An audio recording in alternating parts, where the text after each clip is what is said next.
আলোচনা করে গোটা ব্যাপারটা ফাইনাল করবো। আমরা রাজনৈতিকভাবে আমাদের যে কালেক্টিভ, সেই কালেক্টিভ আলাপ আলোচনা করে দেখছেন কোথায় কিভাবে করা যায়।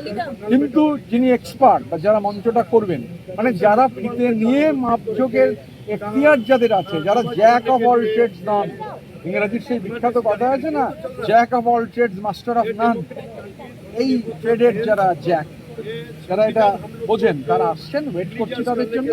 তারপর হচ্ছে আরো বুঝতে পারবো। এগুলো সব আমরা এরকম ভাবে হাওয়ায় কথা ভাসিয়ে দিই না, দিনে 5 বার মন্তব্য করে যা প্রাণে চায় বলি না। কালেকটিভলি সিদ্ধান্ত হবে, জেলাভিত্তিক ডিস্ট্রিবিউশন হবে, হওয়ার পর আমরা কমপ্লিটলি বলবো। আপনারা যখন স্পট দেখতে শুরু করেছেন তখন কালীঘাট শিবির এখন হাইকোর্টে পড়ে রয়েছেন। দেখুন, এটা ওনাদের প্রেরোগেটিভ, আমি অন্য লোকের প্রেরোগেটিভে মাথা ঘামাতে চাই না। শুধু ওখানে কেন, দিনে 4 বার অন্যান্য কাজ আছে, ব্রিফিং আছে, ঠিক আছে, হাইকোর্টে গেছেন, সেটা ওনাদের প্রেরোগেটিভ। আমি ওনাদের নিয়ে আমাদের কোনো আগ্রহ নেই, ওনারা যা ওনারা যেটা মনে করতে। বদলের বাংলায় আজ থেকে গুন্ডা দমন আইন কার্যকর হচ্ছে, কতটা প্রয়োজন ছিল? গুন্ডা দমন আইনের দেখুন মূল কন্টেন্টটা নিয়ে আমাদের আপত্তি নেই, কিন্তু একটা কথা খুব ক্লিয়ার, যে গুন্ডা দমন আইনের নামে কোনো নিরপরাধ মানুষ তিনি যদি ইমপ্লিকেটেড হয়ে যান, বা এই গুন্ডা দমন আইন যদি বিরোধীদের ইমপ্লিকেট করতে চায়, বিরোধী কণ্ঠস্বরকে স্তব্ধ করতে চায়, কেননা এর আগে পৃথিবীর ইতিহাসে এটা প্রমাণিত, গত শতাব্দীর 30-এর দশকের জার্মানি, ইটালির মানুষ জানে কিভাবে আইনের অপপ্রয়োগ হয়েছিল। আমাদের দেশেও এমার্জেন্সির অপপ্রয়োগ কিভাবে হয়েছিল, এগুলো সব ইতিহাসের লিপিবদ্ধ।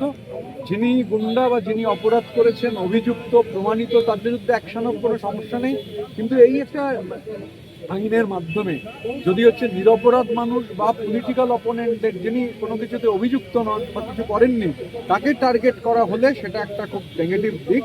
যে কারণে আমরা এরপর তো আলোচনা, মানে এটা আমরা বারবার আগেও ফ্লোরে বলেছি, ফ্লোরের বাইরেও বলছি, যেটা গভর্নমেন্টকে নিশ্চিত করা দরকার যে আপনি গুন্ডা দমন করুন, কিন্তু গুন্ডা দমনের নামে তা যেন সাধারণ নিরপরাধ রাজনৈতিক প্রতিপক্ষের ওপর প্রয়োগ না হয়, এটা সরকারকে নিশ্চিত করতে হবে। এই নিরাপত্তার কথা বলতে আজকে বারুইপুরে একজনকে গ্রেফতার করা হয়েছে সিপিআইএম এর, যিনি উস্কানি দিয়েছিলেন একজন নিরীহ মানুষকে গণপিটুনিতে। বারুইপুর কাণ্ডে দেখা গেছে একজন গণপিটুনিতে, তিনি নাকি কোনো দোষী ছিলেন না, মানে অভিযুক্ত ছিলেন না, তাকে পিটিয়ে মারা হয়েছে। সিপিএম এর প্রার্থী ছিলেন লায়েক আলী।